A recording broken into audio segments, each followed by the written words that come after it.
of Destroy All Podcast. We are Destroy All Microbots. Welcome back to another exciting interview on Destroy All Podcast. Today, we have one that's close to my heart again. Close to my heart.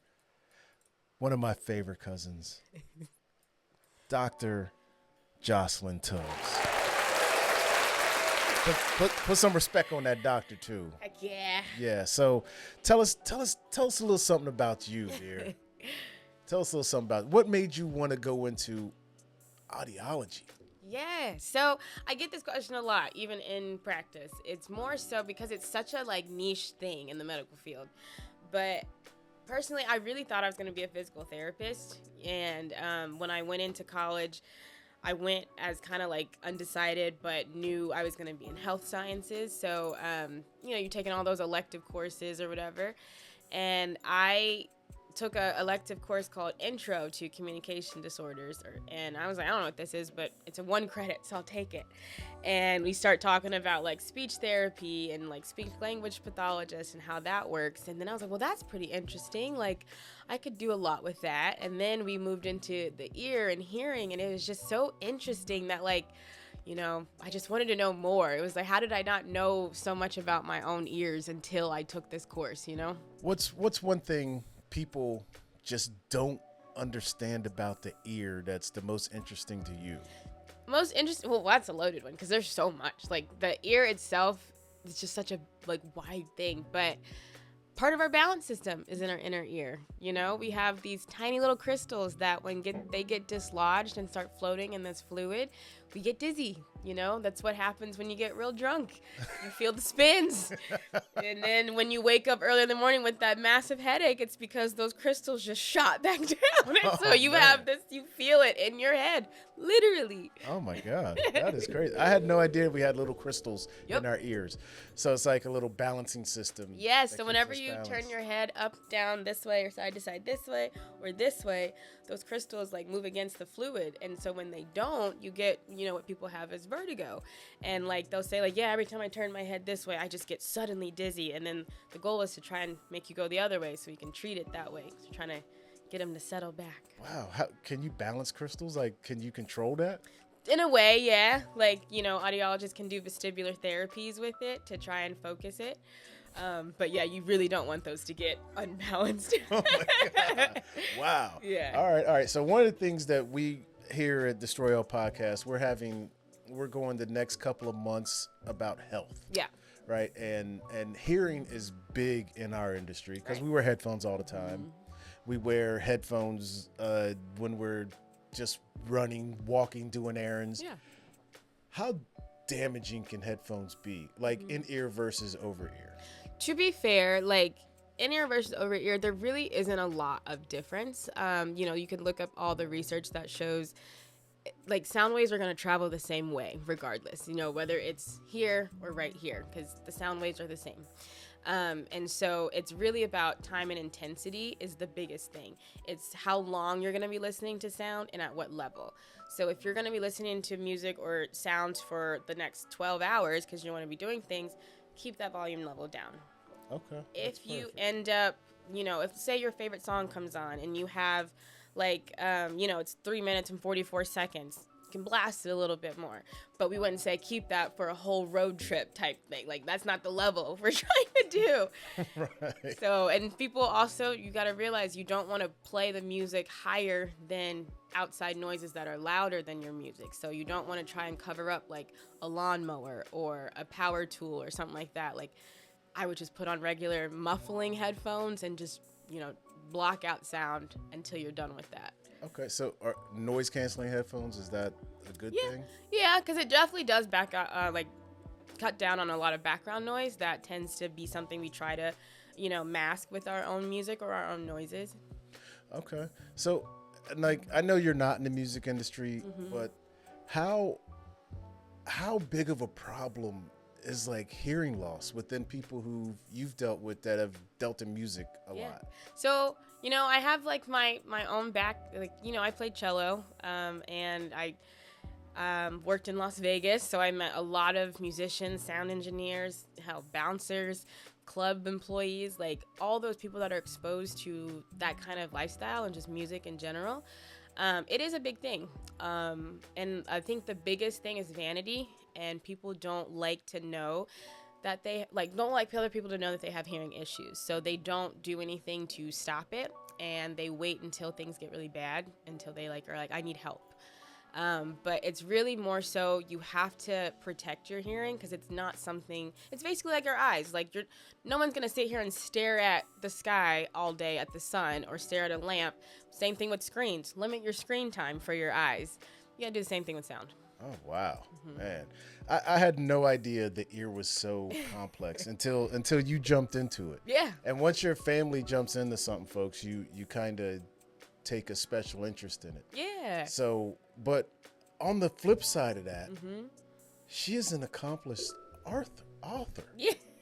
Author. I almost said a grandpa. I know, yeah. But an accomplished author. Tell us about your book. Yes, so A Sound Adventure is a huge passion project. It was a book that I wrote in grad school, like my last year. It's called externship. It's basically where you're a year of just practicing before you get out there. It's like your residency year. But I was tired of explaining to patients every time I saw them. I was like, do you know about your hair cells? Or do you know what this means? And they'd be like, no. And so I'd end up drawing it out, and I can't draw. So I was like, do you get what I mean? Do you see what I mean? But I am a very visual person. So I was like, how can I put this in a way that makes sense? And it was more of the book is not about hearing loss. It's just about how sound travels through the ear. So that way I can show people where their specific area is, that their problem is. And it makes so much more sense, because I can't look at you and say this part is wrong, because I have to go through your skull to tell you that. Yeah. And that's complicated. So I made it easier with tiny little people walking in an ear canal following music notes. that is incredible. What made you think of doing small little people walking through an ear canal? I loved Magic School Bus growing up. I knew somehow I would be in the medical field. I was always, and I loved those episodes where they were in the human body. They were going through those things. The way I kind of had it in my mind, there was a book when I was little. I can't even think of the author's name right now, but it was the ants and the sugar cubes. And it was these ants were so tiny, but everything that we see is so tiny. We're huge. And I was yeah, I kind of wanted to show that. I'm talking about very small things, but I wanted to be big for them, to show you the scale. Because the tiniest bones in your body are your 3 ears. And your smallest bone is your little stapes, which actually does quite a lot. Man, that's incredible. Holy crap. You are full of ear stuff. Yeah. Like when she comes home, we try not to talk about ears with her. But I'll do it. But she'll do it, right? We're all like, hey, can you give us an ear exam? She's like, look, I'm not coming home to do my job. I just got off work. Golly, I'm not coming home to work, folks. So, I mean, that's one of the things, that's what makes my family special. And this is a special part of my family. Why are so many people ignoring hearing issues? I mean, I heard you say it's a vanity thing. Yeah. So is it don't they make hearing aids to where you can barely see them now? Yeah, but not all hearing aids are for every hearing loss. Okay. So everyone thinks they can just pick up, they can a pair of reader glasses and be like, oh, I'm good. But I'm hearing aids don't work the same way. You need, because some people think louder equals clear. It does not. So, you got to make sure that you have people, you'll have people as we age, genetics plays a huge factor. If your parents or grandparents or direct siblings had hearing loss later in life, more than likely you will too. And it's not something that you could have stopped or you could have done. That's just genetics. It's the facts of us being humans. And majority of the time, it's called a sloping loss, where you lose more of your high frequencies and those hair cells in the higher pitch range. So you're talking about like your consonant sounds, S, F, TH, lots of beginnings and ends of words. And some people can still hear vowel sounds a lot better. So that's how you can always tell someone's talking to you. But when they don't face you anymore, or they turn and walk away and keep talking, you're like, I missed that. I heard you, but say it one more time. Yeah. You know, those are going to be your biggest clues. And a lot of times, that's how we found a lot of mild hearing losses or high frequency losses was when COVID hit. Everyone was wearing masks. People couldn't see the whole face. And everyone pulling their mask down. What did you say? So what myths about hearing loss do you hear the most? Probably like hearing loss only happens for old people. That's probably the worst one. Oh. Because hearing loss, babe, happens at any age. Like, I have fit someone as young as 4 months old to as old as 101. Like, hearing loss occurs any age, anytime. It can be from genetics. It can be from birth. It can be from an incident, an accident, happens. And you have to be able to respond to it. All right. So I suffer from tinnitus. Yes. I have a constant ringing in my ear. Yes. And I was a rifle range coach, Right. and I was on a ship with all the loud noises. How does someone like me, if I hear a constant ringing, is there anything I can do? When's the last time you had your hearing tested? 2 years ago. Okay. So I definitely would say hearing loss and tinnitus do not always go together.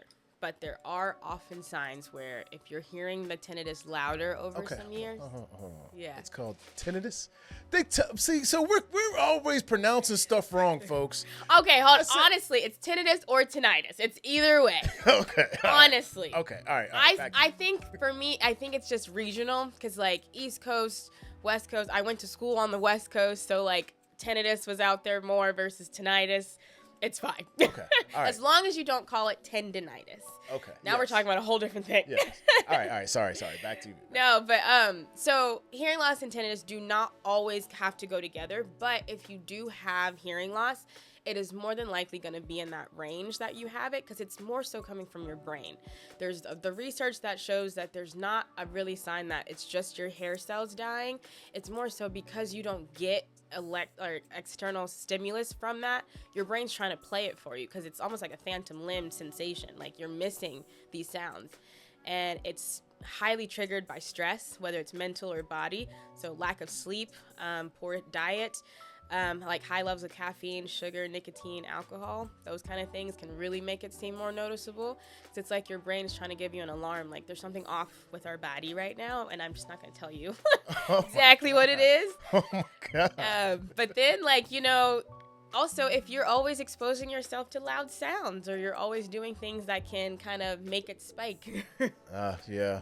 Yeah, constantly wearing headphones. So let me ask you this versus like our era where we listened to loud music and everything and it was all out loud. Right. Versus nowadays where everybody's bottled up almost say 20 hours a day with headphones Right. on. In most cases, if you work customer service, you go outside, get on the phone, you want to listen to your music, you're playing video games. Who do you think has the worst off of hearing loss?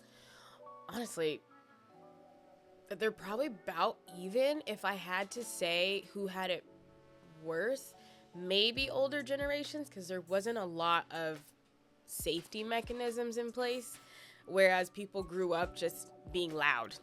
There was no safety to say like this is becoming too loud. You're becoming too loud. Now with headphones, there's always like you're getting a little too close, and it'll tell you like you should probably turn down. So you have some safety warnings in place where people can, deter that. Versus back then, it was just like you just rode with it. Exactly. Your uncle got them 12s in the back. You just gonna ride with them 12s. Yeah. No, nothing in between. The volume's at one level. Yeah. The volume's on 10 all the time. Yes. Yeah, but golly, like I know, I used to tell my son, hey, take the headphones off, bro. Right. Like give your ears a rest. Right. And sometimes I'd have to do it to myself because I worked in an industry where I had to wear headphones literally 8 to 10 hours a day. Then I come home. Yeah. I'm in the car, and of course I'm listening to music really loud on the way home, to try to get over the day. Time and intensity. Yes. And then you come home and you get on the game where you got to put headphones on again. Yep. And I'm just like, bro, we got to give our ears and our brains a break. What's the best way to give your ears a break? To just stop. You have to just stop listening. You have to stop putting headphones on unless you're using them as just like earmuffs, like let your brain just have that silence if you can, if you can manage it. So many people are afraid of silence, to be honest. Some people do not like to be alone with their thoughts or with silence or with their tinnitus. And, it's just like you have to get comfortable with your favorite sounds or sounds that make you comfortable. Okay. Is there a way to recover from hearing loss? It depends. So there are different types of hearing loss. So there is sensory neural, which is the permanent nerve damage hearing loss. Once those hair cells die, they just do not regenerate. So that is permanent. And that is more the typical hearing loss we get as we age, that type of thing. Now there is a conductive hearing loss where it could be a matter of like fluid built up behind the ears or like the bones, the three bones not working properly, those types of things causing sounds to not mechanically be able to move through to the inner ear. And so those can be semi-corrected, but you may still have some nerves damage where you have what's called a mixed hearing loss. We have a mix of the two. So you can have parts that can be corrected and parts that are just going to still need to be helped by amplification. Oh, man. Dude, the ear is so interesting. It's great. You didn't think the ear was this interesting. You're like, he's going to talk about hearing. No, maybe this will be 5 minutes and over. But no, man, there is like crazy things. Okay, so if someone wants to measure, are there like, hold on. If you experience a night where your ears are you're at a concert and they're just ringing, what steps should you take like the next day? Honestly, that day I would be doing something to protect my hearing where I either would leave or I would put in headphones. I would put cotton in my ears, something to try and protect as much as I can. Because that's a scenario where it can be a one-time thing that can cause permanent loss, or it can be just like a temporary threshold shift where it's like a couple of days, you're ringing, your hearing's muffled, but then it comes back. But it's just one of those, you just gotta kind of be careful. My advice, wear earplugs. Like at concerts, I live in Colorado, so Red Rocks is loud. I went to a concert there, and I had my own earplugs, but I still brought, like, foam ones, because I could see people next to me plugging their ears, and I was like, that's an outdoor venue, and it's still that loud. Yeah. So, like, the fact that people are going around this, and my audiologist self, I'm like, hey, here's these. Go ahead and put these on. You'll thank me tomorrow.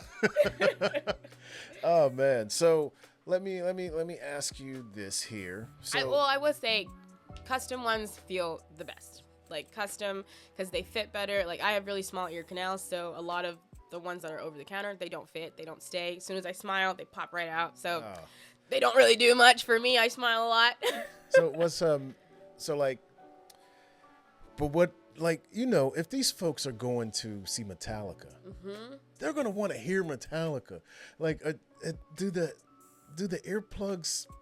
Does it muffle it a lot? Like, I've never worn earplugs, so I don't know. Yeah, I mean, when loud is loud, you're never gonna beat it. You know, like when loud becomes too loud, the body has its limits. You know, there's only so much the material we can put in can do. Like nothing can completely stop sound. Exactly. The only thing that would stop it is if you didn't go to the concert. Like it's that simple. Like, and those are things that you know are going to be loud, and you know the risks. So if you know that you're going to go in there without any type of hearing protection, you know that you eventually probably will have hearing loss. Like that's just the end of the story right there. Wow. Okay. Are there in-ear monitors that people can wear? Not for like concert goers. I feel like those are more for like people on the stage, because the inner monitors are for them to hear overcrowd noise. So they need to be able to hear the track playing, because it's not like you can hear tens of thousands of fans screaming and then you hear when someone plays a C, be like, we're starting a new song. You're like, okay, hold on, where are we? Then you got the lead singer freaking out because the whole band's a note behind. Exactly. So yeah. So how does hydration play a role in like your hearing and staying protected? Not so much as hearing, but it can for like tinnitus itself. It's another body stress. If you're dehydrated, your brain is going to let you know that with your tinnitus. It becomes a lot more rampant. Well, yeah, that could explain a couple things. And you can also have pulsatile tinnitus, where it feels like it's going with your heartbeat. How often should you get your hearing checked? I would say at least once a year if you know you have hearing loss, or every other year for people who work in certain environments and need to be able to check, or if they have a history of or family history of hearing loss. Okay. All right. So can you tell us the proper way to clean your ears? I'm going to tell you right now, your body does it naturally. Your body, okay, so our ear canals have a little conveyor belt with these tiny little hair cells that only grow in the most outer part of our ear canal. As you go deeper towards the eardrum, there's no more of those little hair cells. And so the outer part, that's where that conveyor belt is. That gets rid of dead skin cells, dead tissue, and earwax. And so when you use Q-tips or any of those little curly things, whatever you see online that they're like, it just grabs it. Not everybody has the same type of material or like consistency of wax, so you're still pushing stuff down.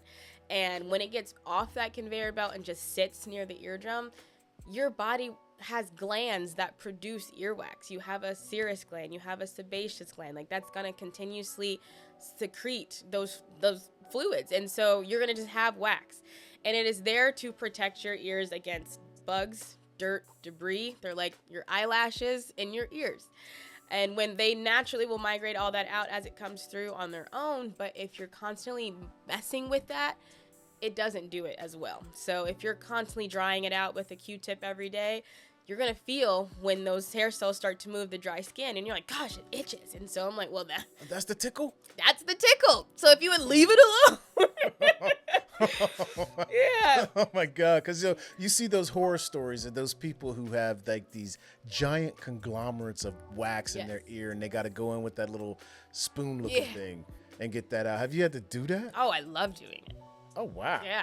And honestly, that happens more so for people who have like overactive glands, or people who constantly wear like earplugs and they're constantly stuffing their ear, and then wax is just building up over time and they're still pushing stuff.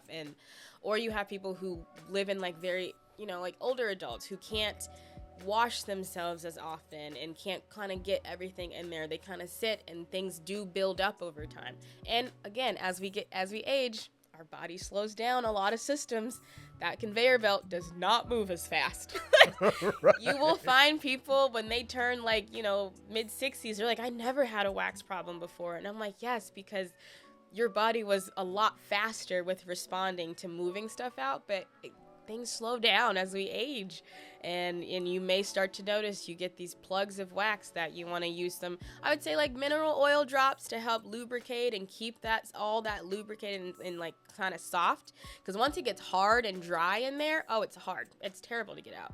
Because people think they just want to like rip it out of there and it's like a rock. I'm like, you gotta let that kind of soak for a minute.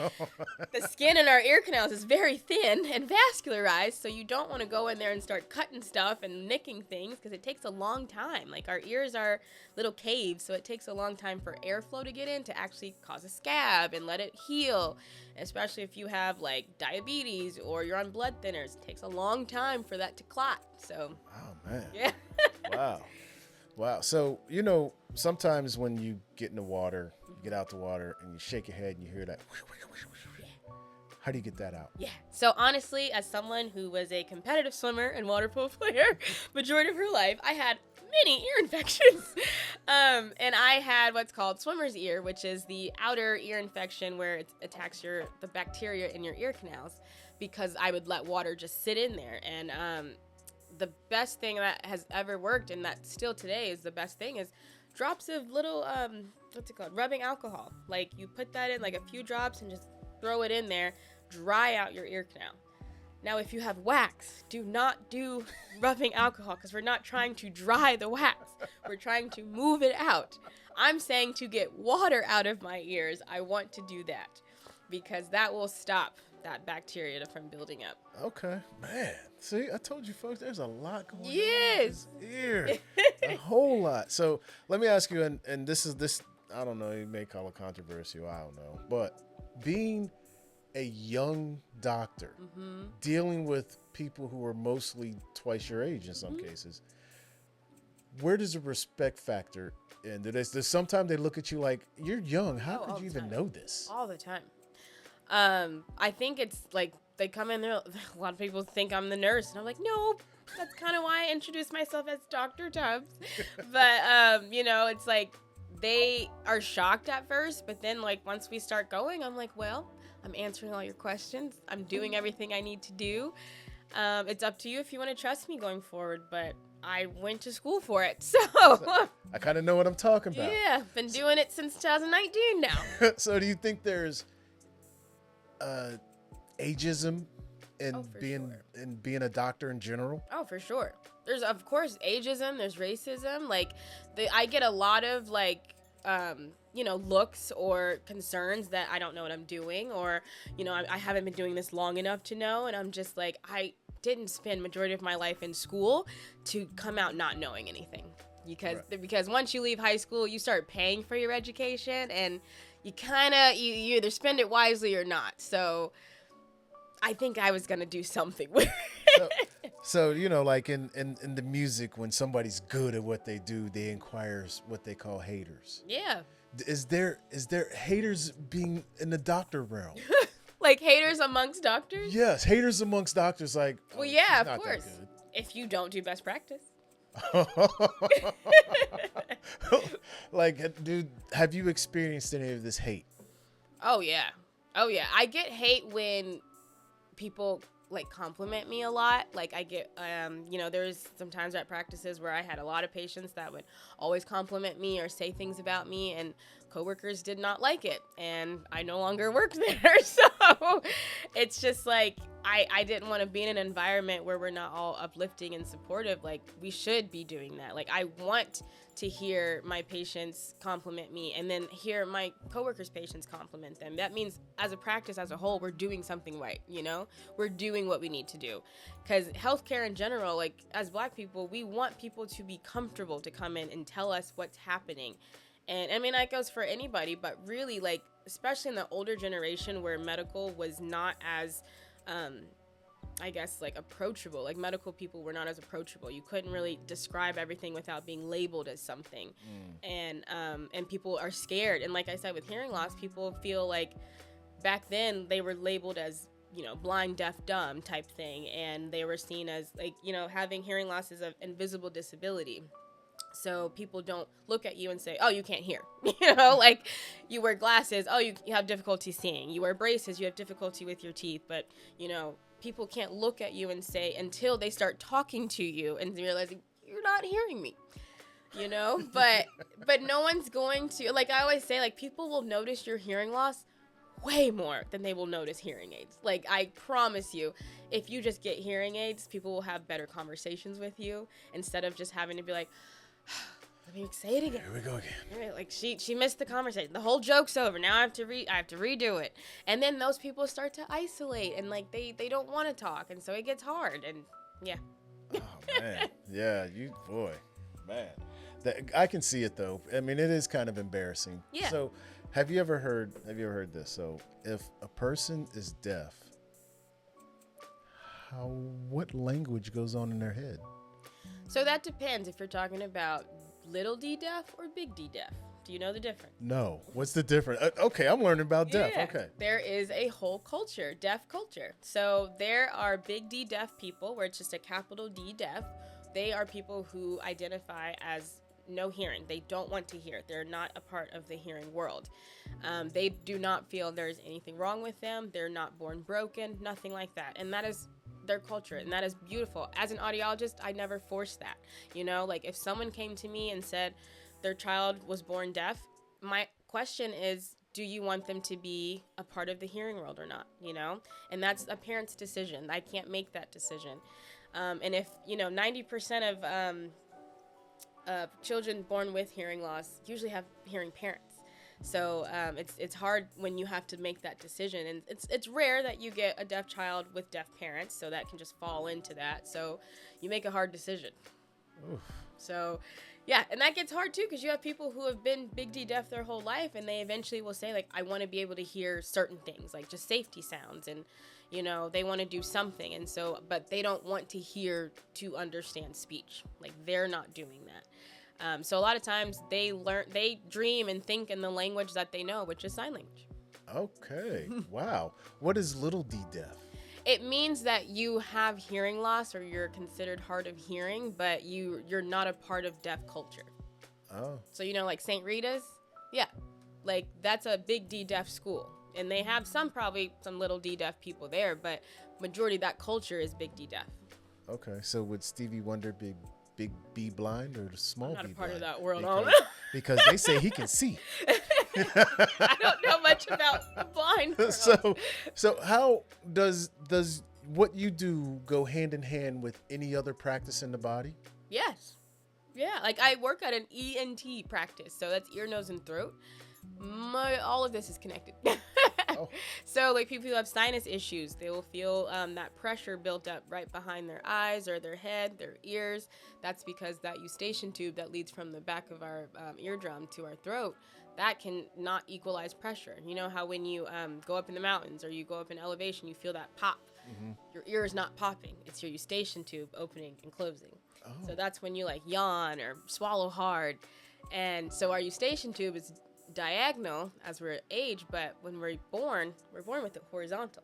Oh, wow. So this is why infants can drink a bottle laying straight down without choking, and we can't. Because as we start to age, it'll start to curve, and that's why infants will often have a lot more ear infections, because the fluid that builds up when they get sick and get croup and all that stuff, it doesn't have any place to drain, and so it just sticks behind their ears, and when it doesn't drain through the eustachian tube, the only other way is popping that eardrum. So you get the little tubes in there. Oh.